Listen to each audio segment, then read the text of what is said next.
الحمد لله وكفى وسلام على عباده الذين اصطفى أما بعد. الأصل الثاني معرفة دين الإسلام بالأدلة، وهو الاستسلام لله بالتوحيد والانقياد له بالطاعة والبراءة من الشرك وأهله، وهو ثلاث مراتب: الإسلام والإيمان والإحسان، وكل مرتبة لها أركان. Le deuxième principe de base, qui est la connaissance de la religion musulmane par ses preuves. L'islam est la soumission à Allah par le tawhid et par son obéissance, et le reniement du polythéisme et de ceux qui le pratiquent. La religion musulmane comporte trois niveaux: l'islam, la foi et l'excellence, en sachant que chaque niveau repose sur des piliers. L'islam, on a déjà dit qu'il peut prendre deux sens. L'istislam lillah, la soumission à Allah. Il y a deux sortes de soumission, d'istislam ou de ubudiyya, si vous voulez, c'est dans le même sens. Al-kawniyya wa al-shar'iyya, la soumission universelle, on va dire. C'est-à-dire, toutes choses dans l'univers, qu'ils le veulent ou non, ils sont soumis à Allah. Ils sont serviteurs d'Allah, sur certains points, en dehors de leur choix. Ce n'est pas dans leur choix. La personne, elle est née dans un pays, est-ce qu'il a choisi? Il est né dans une certaine famille, est-ce qu'il l'a choisi? Sa taille, sa couleur, certains points de son physique, le vent, la pluie, la terre, les montagnes, les animaux, est-ce qu'ils ont choisi d'être comme ça? Non. Donc, toutes ces créatures sont soumises à Allah, mais ils ne sont pas récompensés pour cette soumission. On parle d'abord des créatures en dehors des hommes et des djinns. Et ils ne sont pas mukallafin, donc ils n'ont ni récompense ni châtiment.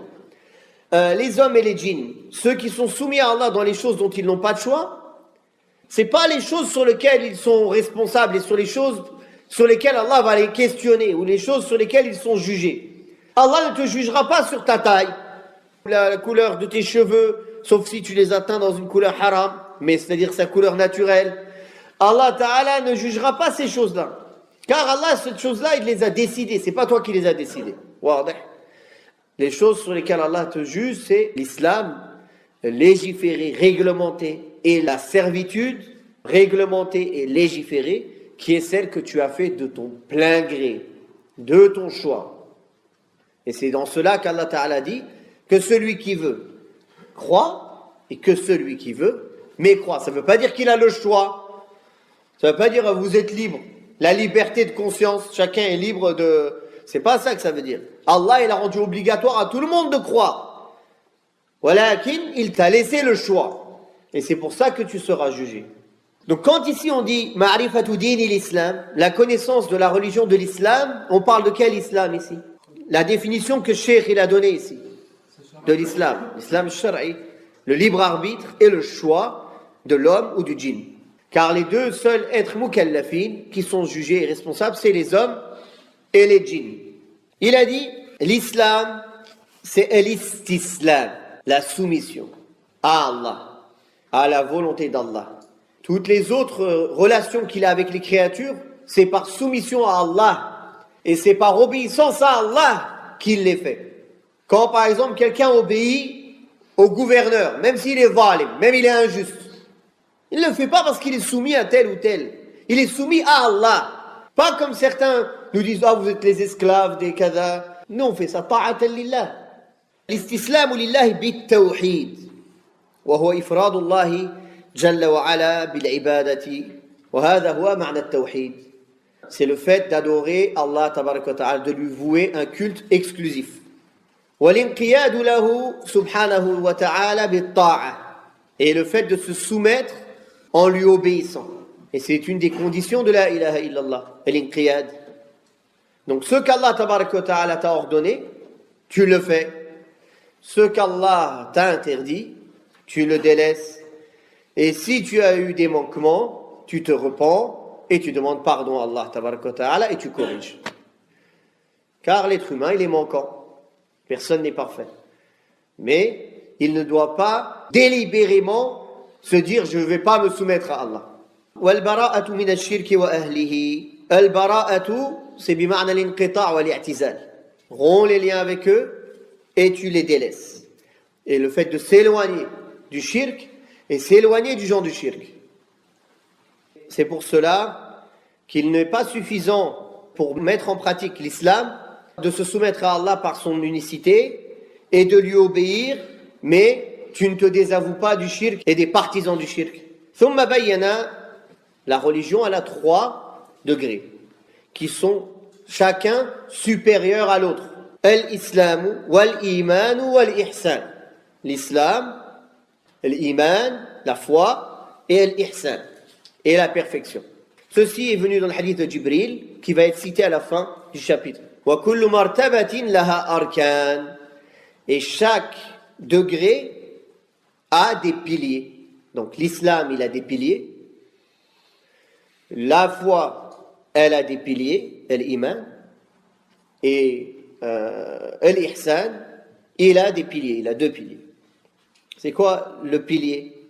La base, la chose la plus importante. La chose sur laquelle on établit le reste. Donc les piliers de l'islam, c'est ce sur quoi le reste de l'islam est construit. Les piliers de la foi, c'est ce sur quoi le reste de la foi est construit. Les piliers du ihsan, c'est ce sur quoi tout l'ihsan il est construit. Le reste du ihsan, car vous allez voir, l'ihsan il est dans la aqidah, il est dans l'adoration, il est avec les gens, il est avec toi-même. L'ihsan il est dans toutes choses. فأركان الإسلام 5 شهادة أن لا إله إلا الله وأن محمدا رسول الله إقام الصلاة وإيتاء الزكاة وصوم رمضان وحج بيت الله الحرام. Donc les piliers de l'islam, comme c'est bien connu, c'est le témoignage qu'il n'y a nulle divinité digne d'adoration si ce n'est Allah, et que Muhammad est le messager d'Allah, et d'accomplir la salat, et de donner la zakat, et de jeûner le mois de Ramadan, et de faire le pèlerinage à la maison sacrée. Tout ceci, il y a des preuves dans ces piliers-là. Le hadith de Abdullah ibn Omar aussi, que Bunya al-Islamu ala khams, l'islam il a été construit sur 5 piliers, et il a cité les 5 piliers que l'on vient de citer. Et le hadith de Jibril, le hadith de Omar que l'on va citer à la fin, Inch'Allah. فدليل الشهادة شهد الله أنه لا إله إلا هو والملائكة وأولو العلم قائما بالقسط لا إله إلا هو العزيز الحكيم. La preuve de l'attestation de foi réside dans la parole d'Allah. Allah atteste, et avec lui les anges et ceux qui ont la connaissance, qu'il n'y a nulle divinité digne d'adoration si ce n'est lui. Lui qui maintient la justice, et il n'y a de divinité digne d'adoration que lui, le puissant et le sage. Ça, c'est la preuve de la shahada dans le Coran. La preuve dans les hadiths, quand le prophète sallallahu alayhi wa sallam il a envoyé Ali ibn Abi Talib, quand il a envoyé Mu'adh ibn Jabal, il leur a dit quoi? La première chose à laquelle tu les appelles, shahadati an la ilaha illallah wa Muhammadan rasulullah. D'attester que Allah est le seul qui mérite l'adoration, et il n'y a nulle divinité digne d'adoration si ce n'est Allah, et que Muhammad est le messager d'Allah. Quand on dit shahid Allahu annahu la ilaha illahu, que veut dire shahida? C'est dans le sens Allah a décrété, et Allah a annoncé, et Allah a rendu obligatoire à ses serviteurs qu'il n'y a nulle divinité digne d'adoration sauf lui. Mais quand on parle d'attester pour les autres, pour les anges et pour les gens de science, c'est dans le sens de l'attestation et non pas dans le sens du jugement comme ici, quand on dit shahid Allah. Donc le shahada, quand c'est pour Allah Ta'ala, c'est dans le sens qu'il a décrété et qu'il a rendu obligatoire et qu'il a informé ses serviteurs de cela. Dans ce verset, on voit aussi une chose. Allah Tabaraka wa Ta'ala a fait attester sur la chose là qui est la plus importante de cet univers, qui est l'unicité d'Allah. Il a fait attester qui? Les savants. Et il a lié le nom des savants avec les anges et son nom, subhanahu wa ta'ala, pour montrer la place des ulama auprès d'Allah. Les plus grands savants dans les créatures, les prophètes, alayhim salatu wassalam. Puis, les héritiers des prophètes. Car les prophètes, ils n'ont pas laissé en héritage ni des dinars, ni des dirhams, mais ils ont laissé l'ilm. C'est un héritage. Depuis le prophète sallallahu alayhi wa sallam, il a été laissé en héritage aux sahaba, qui l'ont donné en héritage aux tabi'in, qui l'ont donné en héritage aux tabi'in, et de génération en génération jusqu'à aujourd'hui. Chaque suiveur, il prend des prédécesseurs. Ça veut dire que tu n'as pas le droit de sortir des choses de toi-même. Tu sors ce que tu as hérité. Des paroles du prophète sallallahu alayhi wa sallam, de leur compréhension, de leur mise en pratique par les sahaba, par les tabi'in, tabi'in, les meilleurs siècles. Un alim, c'est celui qui a cet héritage et qui l'apprend, qui le met en pratique et qui le transmet, cet héritage. Comme vous savez, dans la ilaha illallah, il y a un nafyu wal ithbat, la négation de l'adoration pour tout autre qu'Allah, et l'affirmation, affirmer et confirmer l'adoration pour Allah subhanahu wa ta'ala, seul. Et dans le terme ilah, en arabe, il y a déjà le sens ma'boud, celui qui est adoré. Al-ilah huwa al-ma'boud, dans le sens déjà du mot. Regardez les Arabes, les Quraysh, qui comprennent l'arabe. Quand le prophète sallallahu alayhi wa sallam a réuni les gens, il s'est mis sur le mont Safa, et il leur a annoncé un châtiment terrible, et il les a appelés à la ilaha illallah. Qu'est-ce qu'ils lui ont répondu? Aja'ala al-alihata ilahan wahida. Inna hadha la shay'un ujab. Donc ils savent très bien le sens de l'ilah et le sens de la ilaha illallah. Il leur a dit Qulu la ilaha illallah. Pourtant eux ils reconnaissaient la seigneurie d'Allah. Ils reconnaissaient qu'Allah c'est le créateur, le pourvoyeur, c'est Allah qui protège, qui donne, qui crée, qui élève. Mais ils ne voulaient pas lui vouer un culte exclusif. Ils adoraient avec Allah des divinités en dehors d'Allah. Ils adoraient Allah. Ils aimaient Allah.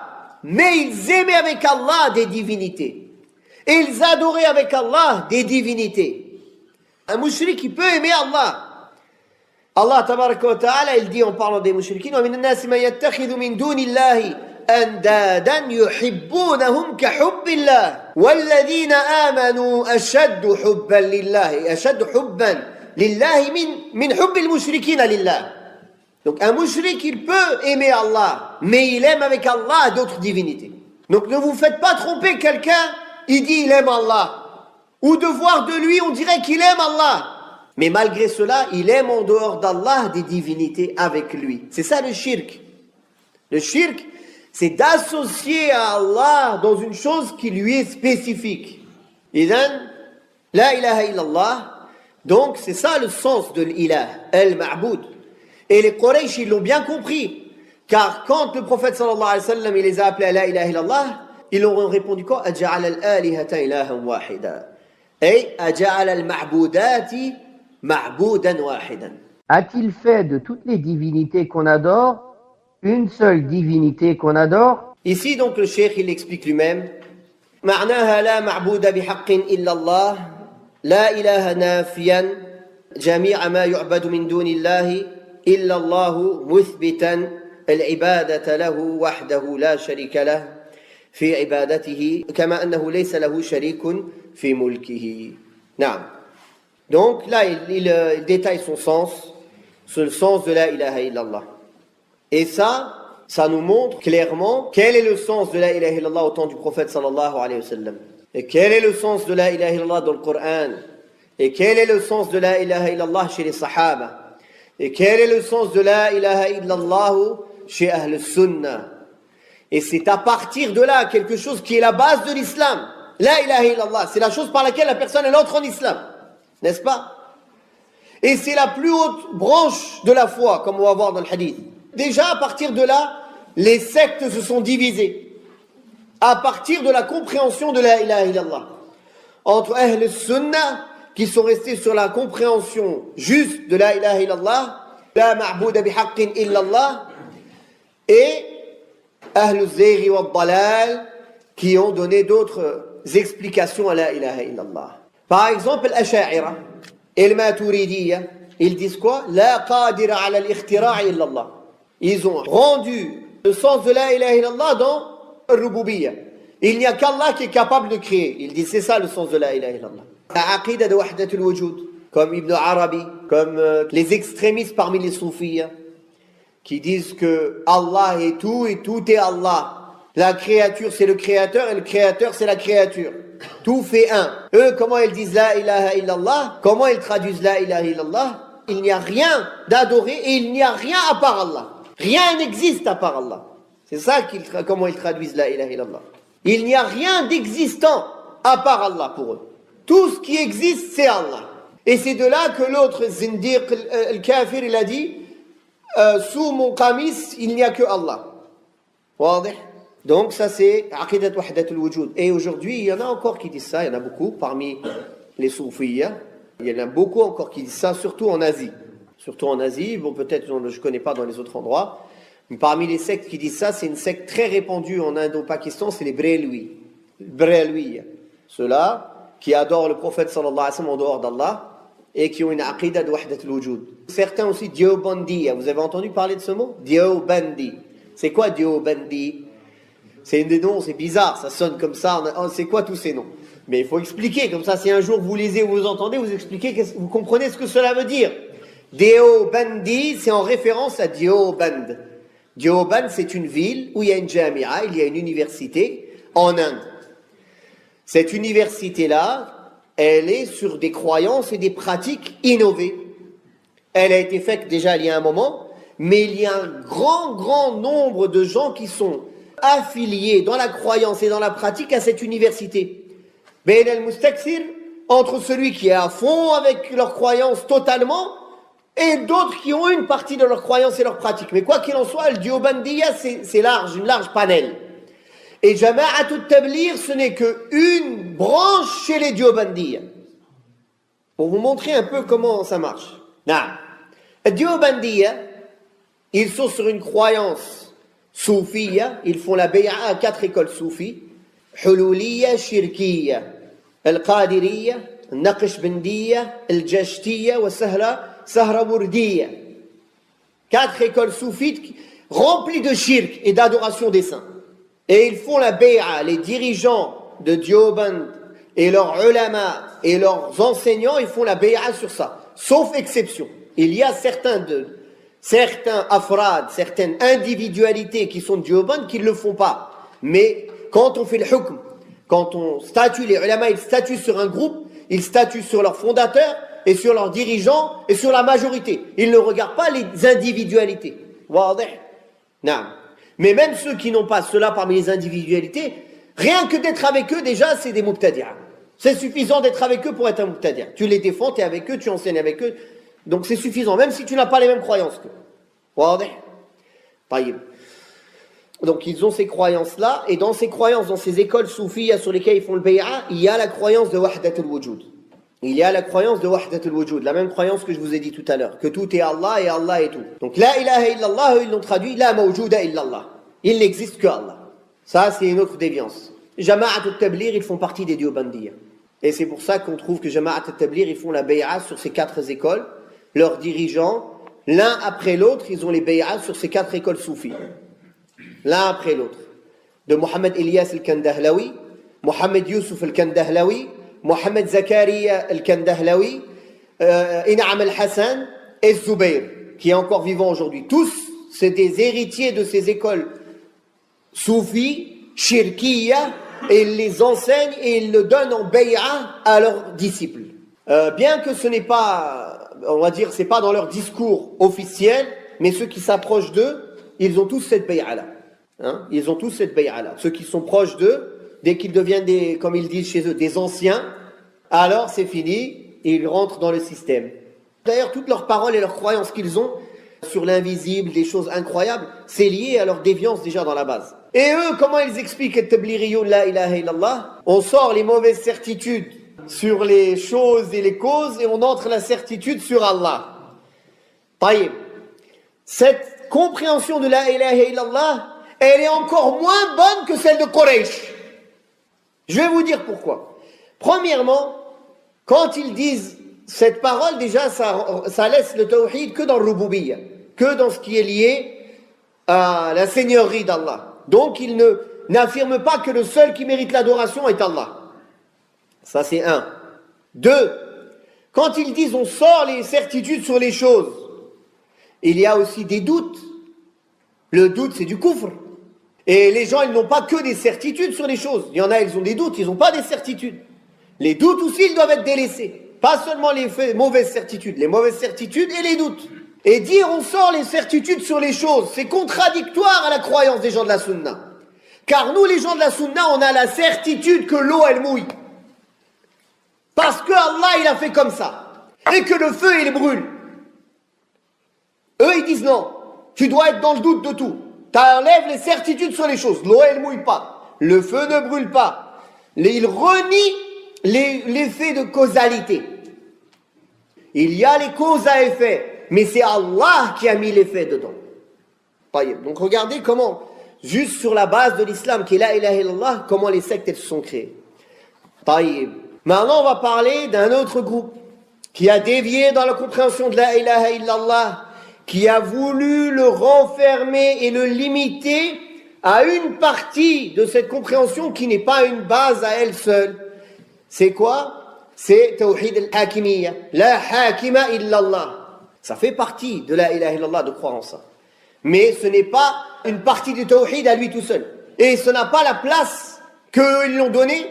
Et cela n'a pas la compréhension qu'eux ils lui ont donnée. Qui sont ceux-là? Sayyid Qutb, Al-Mawdoudi, Al-Ikhwan al-Muslimoun, Al-Takfiriyoun et les Khawarij. Tout cela, c'est une même bande. Même s'ils sont différents en apparence sur certaines choses, ils ont un principe de base commun. C'est pour ça que Jama'atul Ikhwan, il appelle Jama'atul C'est la groupe mère des déviances. C'est d'elle qu'est sortie toutes les déviances des Takfiri et des Khawarij qui sont existants aujourd'hui, de Daesh et de Nusra et de Al-Qaïda et de tout ce que vous connaissez. Tout ça, ce ne sont que les enfants et les petits-enfants de Sayyid Qutb et de Jama'at al-Ikhwan. Et ce sont les arrière-petits-enfants des premiers Khawarij, qui ont dit à Ali et qui ont dit à Muawiyah et aux Sahaba, « Inil hukmu illa lillah » Qu'est-ce qu'il leur a dit à Ali? Il leur dit, c'est une parole de vérité, mais par laquelle vous avez voulu le faux. Oui, inil hukmu illa lillah. Oui, nata'abbadu lillah. On adore Allah en mettant en pratique ses ordres et ses lois. Mais le sens que vous donnez à inil hukmu illa lillah, c'est ça qui est faux. Comme ils font aujourd'hui les takfiriyoun. Donc vous voyez comment sur une base de la ilaha illallah, qui est la chose que tout musulman dit, comment les déviances elles sont venues, et comment les sectes elles se sont créées, et comment les groupes ils se sont dispersés, comme le prophète sallallahu alayhi wa sallam l'avait annoncé. Je vous ai cité que des exemples qu'on trouve autour de nous, pour que vous compreniez. Quand on a parlé des Diobandis, on a dit qu'ils avaient un grand champ d'action. Attention, il ne faut pas croire qu'ils sont que en Inde et au Pakistan. Les Diobandis, ils sont présents partout. Tous ceux qui ont appris en Inde et au Pakistan, illa man rahim Allah, sauf ceux qui ont appris chez Ahl al-Hadith, ils sont touchés par cette idéologie, ou au moins ils les défendent. Même s'ils n'ont pas cette idéologie, ils les défendent et ils ne les rendent pas innovateurs. Les écoles religieuses à La Réunion, c'est des Diobandis. Les écoles religieuses en Afrique du Sud, en Afrique de l'Est, c'est des Diobandis, illa man rahim Allah, sauf exception. Je vous parle de ceux qui ont un lien avec le centre Nadawi qui a ouvert en France, les Mohamed Patel et tout ça, tout cela ce sont des Diobandis. Comme ça, les choses sont claires. Vous comprenez le lien entre chacun. Non. Puis, Cheikh Mohammed bin Abdul Wahhab a dit وَتَفْسِيرُهَا الَّذِي يُوَضِّحُهَا قَوْلُهُ تَعَالَى وَإِذْ قَالَ إِبْرَاهِيمُ لِأَبِيهِ وَقَوْمِهِ إِنَّنِي بَرَاءٌ مِّمَّا تَعْبُدُونَ إِلَّا الَّذِي فَطَرَنِي فَإِنَّهُ سَيَهْدِينِ وَجَعَلَهَا كَلِمَةً بَاقِيَةً فِي عَقِبِهِ لَعَلَّهُمْ يَرْجِعُونَ. Et il a dit, son explication qui peut éclaircir la ilaha illallah, c'est ce verset où Allah tabaraka wa ta'ala dit dans le sens des versets, et lorsque Ibrahim dit à son père et à son peuple, je me désavoue de ce que vous adorez, à l'exception de celui qui m'a créé, car c'est lui en vérité qui me guidera. Et il en fit une parole qui devait se perpétuer dans sa descendance, peut-être reviendront-ils. Donc regardez Ibrahim alayhi salatu wassalam, comment il a mis en pratique la ilaha illallah. Je me désavoue de tout ce que vous adorez, sauf Allah. Donc il a fait quoi? An-nafyu wal-ithbat. Il a renié toutes les fausses divinités et il a affirmé qu'il n'adore que Allah tabaraka wa ta'ala. Il a accepté Allah tabaraka wa ta'ala seul. Car si tu disais Allah c'est lui la divinité, ce n'est pas suffisant. Car tu n'as pas nié en disant cela qu'il y a des divinités en dehors de lui. وقوله تعالى قل يا أهل الكتاب تعالوا إلى كلمة سواء بيننا وبينكم ألا نعبد إلا الله ولا نشرك به شيئا ولا يتخذ بعضنا بعضا أربابا من دون الله فإن تولوا فقولوا اشهدوا بأننا مسلمون. Cheikh Mohammed ibn Abdul Wahhab, rahimahullah, Cheikh l'Islam, il donne des versets maintenant qui expliquent et qui renforcent ce sens-là de An-Nafy wal-Ithbat. Dit aux gens du livre, venez à une parole commune entre nous et vous. Nous n'adorons qu'Allah sans rien lui associer et nul parmi nous ne prend un autre Seigneur en dehors d'Allah. S'ils se détournent, dis-leur, soyez témoins que nous sommes vraiment soumis. Donc, dans le sens Allah na'buda illallah, il y a le nafi wal-ithbat. Allah na'buda, qu'on n'adore rien, illallah, il y a l'ithbat. Donc, le même sens que la ilaha illallah, comme on a vu précédemment. Quand Allah Ta'ala dit aux gens du livre, qui sont les gens du livre? Ce sont les juifs et les chrétiens. Pourquoi sont-ils appelés les gens du livre? On ne les appelle pas comme les autres kuffars, des kuffars tout court. Bien qu'ils sont des kuffars. لَقَدْ كَفَرَ الَّذِينَ قَالُوا إِنَّ اللَّهَ ثَالِثُ ثَلَاثَةٍ إِنَّ الَّذِينَ كَفَرُوا مِنْ أَهْلِ الْكِتَابِ وَالْمُشْرِكِينَ. Ici, min, c'est pas pour une partie d'entre eux. C'est pour exposer qu'ils sont bien eux. Pourquoi Allah les a nommés Ahl al-Kitab? Parce qu'ils ont reçu des livres et des messagers. Ça, c'est un. Donc, c'est pour leur rappeler le bienfait d'Allah. Ô vous, les gens du livre. C'est-à-dire, ô vous, à qui nous avons envoyé des messagers et révélé des livres. C'est-à-dire, vous n'êtes pas des ignorants. Donc, c'est un rappel des bienfaits d'Allah sur eux. Encore une autre cause pourquoi on les nomme les gens du livre. C'est parce qu'il y a des règles spécifiques dans le fiqh qui sont liées à Ahl al-Kitab. Quelles sont ces règles spécifiques? La permission de se marier avec une femme des gens du livre, chaste. Il y a beaucoup de savants qui voient que cette permission, elle est conditionnée. Condition qu'il n'y a pas un mal, un danger pour ta religion. Et ils disent dans les pays non musulmans, c'est dangereux. Car tu ne peux pas lui faire pratiquer les ordres qu'Allah t'a demandé de faire pratiquer à ta femme, même si c'était une chrétienne dans un pays musulman par exemple. Et tu ne peux pas garantir de préserver la foi et la religion de tes enfants. Et tu ne peux pas garantir qu'elle préserve ton honneur. Parce que si elle aurait été dans un pays musulman, elle aurait dû préserver ton honneur même dans sa manière de s'habiller. Ici, tu ne peux pas lui obliger ça. Et quatrième raison, c'est que si les musulmans se marient avec des kitabiyat, avec des chrétiennes et des juives, qui va se marier avec les musulmanes? Elles n'ont pas le droit de se marier avec un kitabi.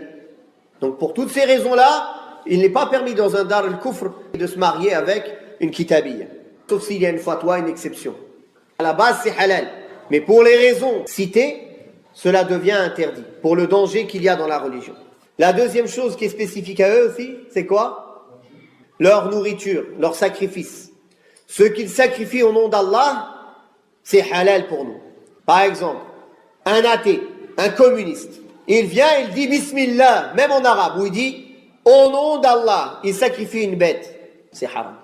Un bouddhiste, il vient, il dit Bismillah, Allahu Akbar, il sacrifie la bête, c'est haram. Mais un chrétien ou un juif, il dit Bismillah, ou au nom de Dieu, c'est halal. Par contre, si tu as la certitude qu'il ne sacrifie pas, que la bête elle est étourdie ou tuée par une balle, c'est haram. Un musulman à Mecca, s'il ne sacrifie pas la bête, c'est haram. Alors comment un chrétien? Pareil, si tu as la certitude qu'il ne prononce pas le nom d'Allah, c'est haram. Car Allah tabaraka wa ta'ala dit فَلَا تَأْكُلُوا مِمَّا لَمْ يُذْكَرِ اسْمُ اللَّهِ عَلَيْهِ. Ne mangez pas de ceux que le nom d'Allah n'a pas été nommé dessus. Ça, c'est si tu as la certitude. Et nous, on le sait. Les lois européennes, on les connaît. Les lois des abattoirs en France, on les connaît. On sait qu'ici, la base, c'est de les tuer. L'exception, c'est qu'il faut une dérogation pour les sacrifier. Donc c'est pour ça qu'on dit qu'à la base, la viande de France est haram, jusqu'à preuve du contraire. Comme ils disent les ulama dans le qawa'id al-fiqhiyya.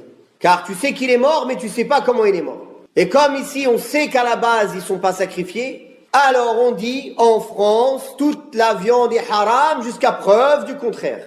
Dans un pays musulman, tout est halal jusqu'à preuve du contraire. Dans un pays chrétien, ou juif qui respecte les règles des juifs et des chrétiens, tout est halal jusqu'à preuve du contraire.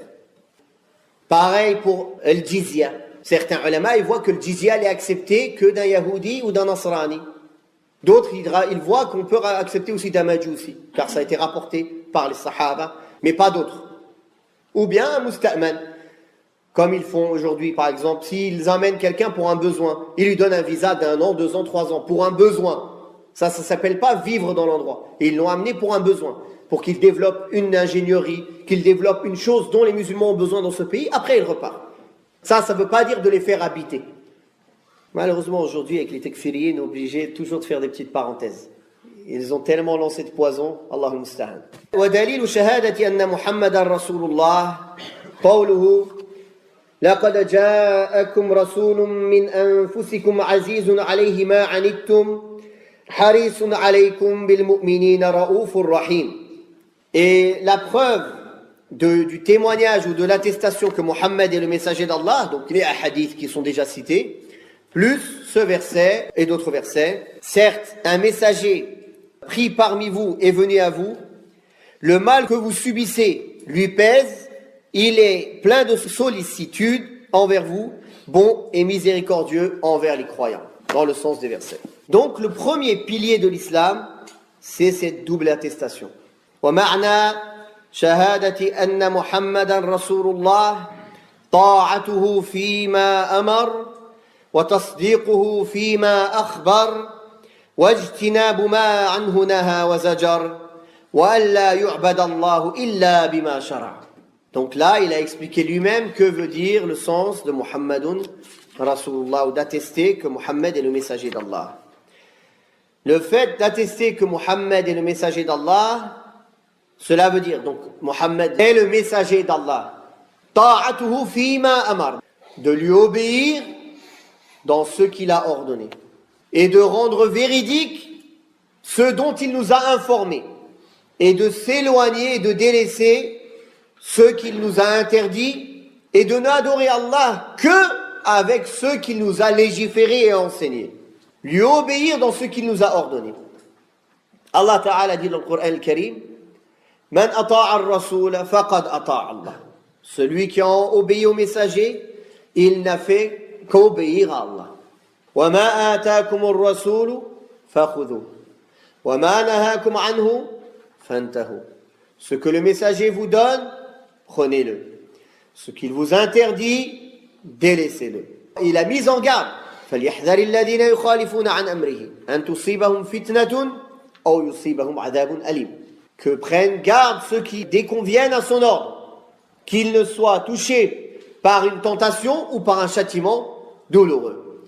Et le prophète sallallahu alayhi wa sallam a dit كل أمتي يدخلون الجنة إلا من أبى قيل ومن يأبى يا رسول الله قال من أطاعني دخل الجنة ومن عصاني فقد أبى. Le messager d'Allah sallallahu alayhi wa sallam dit toute ma communauté entre au paradis sauf celui qui se refuse. On a dit qui s'y refuse au messager d'Allah, il est celui qui m'obéit entre au paradis et celui qui me désobéit a certes refusé. Donc, le messager d'Allah sallallahu alayhi wa sallam a une obéissance qu'on lui doit mustaqilla, indépendante, en dehors du Coran. C'est-à-dire, si le prophète sallallahu alayhi wa sallam donne un ordre, on lui doit obéissance, au même titre que s'il y a un ordre dans le Coran. Si le prophète sallallahu alayhi wa sallam interdit une chose, on lui doit obéissance, au même titre qu'obéir à un verset du Coran. Car obéir au messager, c'est obéir au Coran. وَمَا يَنْطِقُ عَنِ الْهَوَى إِنْ هُوَ إِلَّا وَحْيٌ يُوحَى. Il ne parle pas sous l'effet de la passion, mais ce n'est qu'une révélation qui lui a été révélée ou qui lui a été donnée, sallallahu alayhi wa sallam. Et lui-même l'a dit, sallallahu alayhi wa sallam, أَلَا وَإِنِّي أُوتِيتُ الْقُرْآنَ وَمِثْلَهُ مَعَهُ. N'est-ce pas qu'on m'a donné le Coran et une chose équivalente avec, qui est quoi? La sunna, authentique. Et Allah tabaraka wa ta'ala a dit au prophète sallallahu alayhi wa sallam, وَأَنزَلَ اللَّهُ عَلَيْكَ الْكِتَابَ وَالْحِكْمَةَ وَعَلَّمَكَ مَا لَمْ تَكُنْ تَعْلَمْ وَكَانَ فَضْلُ اللَّهِ عَلَيْكَ عَظِيمًا. Et Allah a révélé sur toi le livre et la sagesse. C'est quoi la sagesse? La sunna. Donc la sunna, c'est une révélation d'Allah. La sunna est une révélation qui vient de la part d'Allah. Ati'u Allah wa ati'u ar-rasula wa ulil amri minkum. Pourquoi Allah Ta'ala il dit ici ati'u, il répète le verbe ati'u pour Allah et pour le messager, et pas pour ulil amr, pour les gens qui ont le pouvoir. Ulil amr, c'est qui? Les gouverneurs et les savants. Ulul amri sinfani. Al-umara wal ulama. Les gouverneurs et les savants. Pourquoi pour les gouverneurs et les savants, Allah il n'a pas dit wa ati'u ulil amri minkum? Car ils n'ont pas une ta'a mutlaqa. Ils n'ont pas une obéissance absolue. Alors que Allah et son messager, on leur doit une obéissance absolue. Ça c'est un. Allah et son messager, on leur doit une obéissance mustaqilla, indépendante. Alors que l'obéissance des savants et des umara, elle est muqayyada, restrictive, restreinte. À quoi? Qu'elle soit sous l'obéissance d'Allah et de son messager. Sinon, on rentre dans quoi? Dans ce que Ahl al-Kitab ils sont entrés avant, quand on n'a pas expliqué. Ittakhadhu ahbarahum wa ruhbanahum arbaban min dunillahi wal masih ibn Maryam. Ils ont pris leurs dévots et leurs savants en divinité, en seigneurs en dehors d'Allah. Pourquoi? Car quand ils rendaient halal le haram, ils leur obéissaient. Et quand ils leur rendaient haram le halal, ils leur obéissaient. Tout en sachant que cette chose est halal ou haram. Le messager d'Allah sallallahu alayhi wa sallam, on lui doit une obéissance absolue. Car ce qu'il dit, cela vient de la part d'Allah. Cela concerne tous ses ordres, ses interdits, etc. Cela ne concerne pas juste une chose. C'est quoi? Les choses naturelles, les choses qui font partie des habitudes. Par exemple, le prophète sallallahu alayhi wa sallam aimait laisser les cheveux longs. Il n'aimait pas manger les gros lézards. Et il l'a autorisé pour les autres, mais lui, il n'aimait pas. Il aimait manger l'épaule.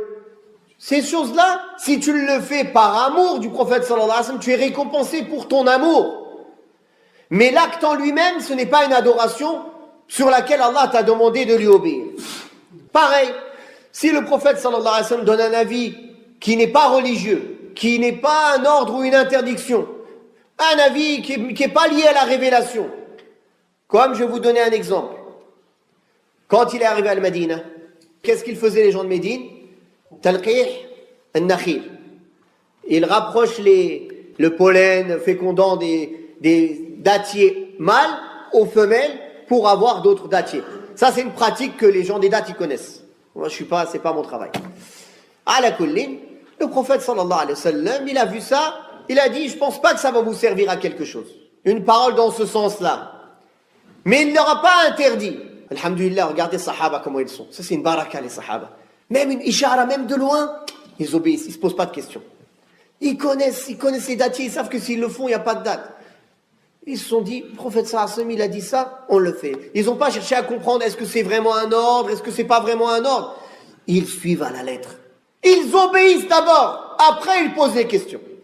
Regardez une autre histoire pour montrer comment ils étaient sur l'ittiba', le suivi du prophète sallallahu alayhi wa sallam.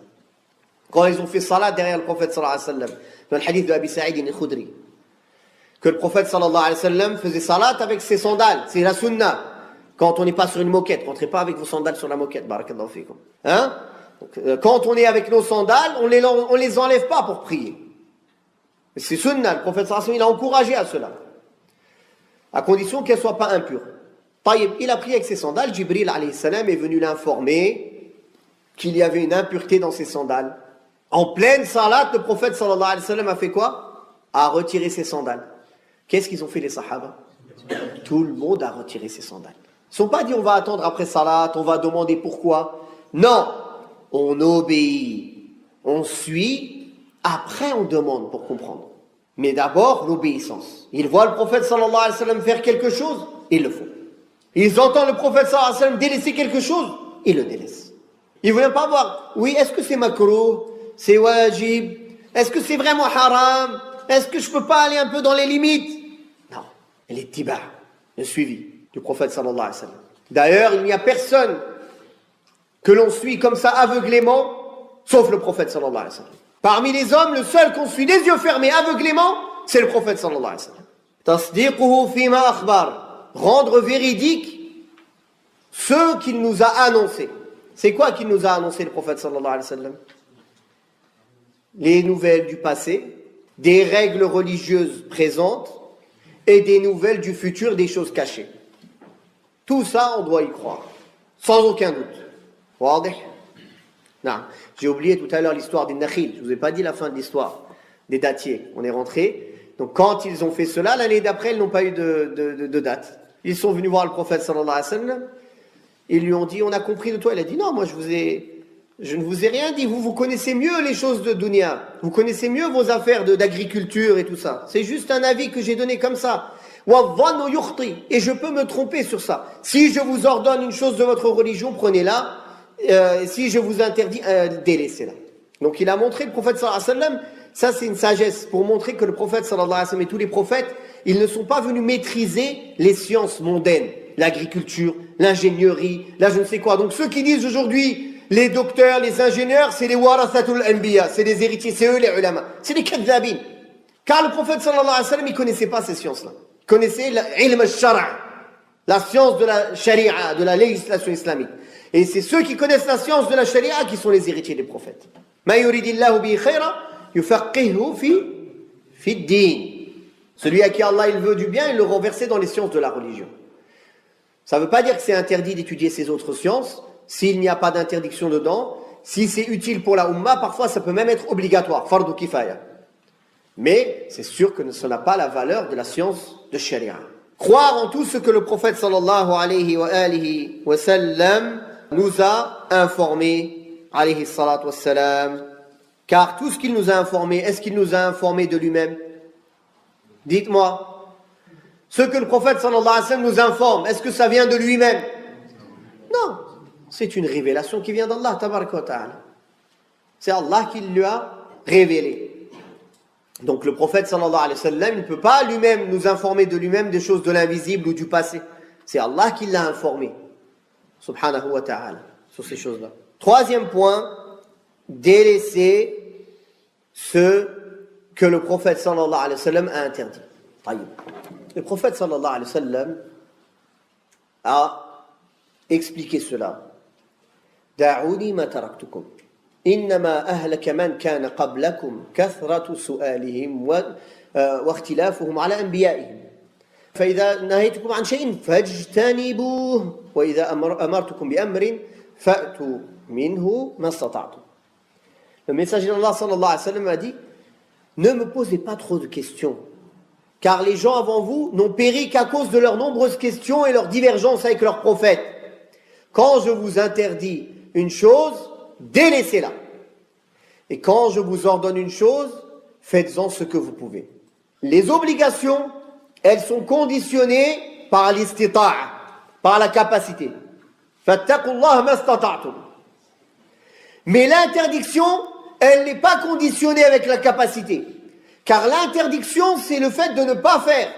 Ça ne demande pas une capacité, ça demande de ne pas le faire. Alors que l'obligation, ça demande un effort. Donc c'est lié à la capacité de le faire.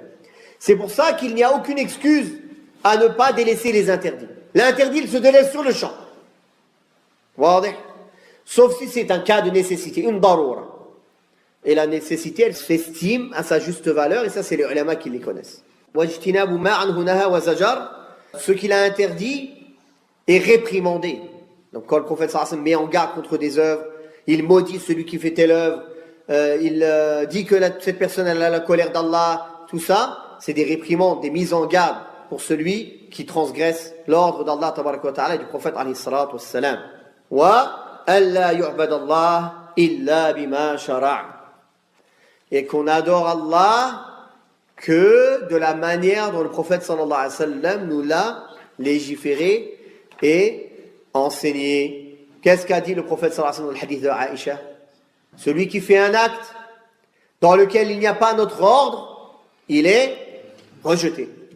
Celui qui invente dans cette religion ce qui n'en fait pas partie, cela lui est rejeté. On voit dans ce hadith qu'il faut attendre l'ordre du prophète sallallahu alayhi wa sallam avant d'agir dans les ibadat, dans les adorations. C'est pour ça qu'on dit, dans les choses des adorations, tout est haram, sauf avec une preuve.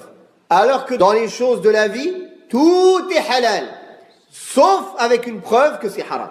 Donc si quelqu'un vient te dire, quand tu lui dis, pourquoi tu fais l'adoration comme ça, pourquoi tu fais telle prière, il va te dire, qu'est-ce qui m'interdit cela? Donne-moi une preuve. Dis-lui, c'est à toi d'amener la preuve que c'est légiféré. Car tout est haram dans les adorations, sauf avec une preuve. C'est toi qui dois amener la preuve et non moi. Wadih. Amma, dans la vie de tous les jours, si quelqu'un vient te voir et tu dis ça c'est haram, ou bien tu es en train de vendre quelque chose ou d'acheter quelque chose, il te dit donne-moi la preuve que c'est halal. Dis-lui non, c'est toi qui dois m'amener la preuve que c'est haram. C'est pas à moi d'amener la preuve que c'est halal. Car à la base tout est halal, jusqu'à preuve du contraire. C'est clair ou non? Donc vous ne faites pas tromper par les joueurs là. Ils viennent, ils posent des questions, ils te mettent dans une position de faiblesse. À la fin, ils te demandent toi de ramener une preuve. La preuve, c'est qu'il n'a pas de preuve. C'est à lui de ramener une preuve. Pour finir, un des salafs, il a vu une personne prier plus de 2 rak'at après l'adhan de l'Fajr. Il a été le voir et lui a dit, ce que tu fais, c'est contradictoire à la sunna du prophète sallallahu alayhi wa sallam. Il l'a réprimandé. L'autre lui a répondu, tu crois qu'Allah il va me châtier pour la salat? Je suis en train de faire salat, subhanallah. Je fais quelque chose pour Allah. Allah il va me châtier pour salat? Il lui a dit non, Allah il va te châtier parce que tu as désobéi au prophète sallallahu alayhi wa sallam. Donc les gens, tu vas le voir, il dit on fait que du khair, on lit le Coran, on prie. Comment Allah il va nous châtier? On fait du khair. Mais le khair, c'est pas ce que tu penses, le khair c'est ce avec quoi est venu le prophète sallallahu alayhi wa sallam. C'est pas parce que tu fais le Coran qu'Allah va te châtier. Allah va te châtier parce que tu as désobéi au prophète sallallahu alayhi wa sallam, parce que tu as innové dans la religion, parce que tu as amené une chose dans cette religion qui n'en fait pas partie. واضح الأمر والله تعالى أعلى وأعلم وصلى الله على محمد وعلى آله وصحبه وسلم والحمد لله رب العالمين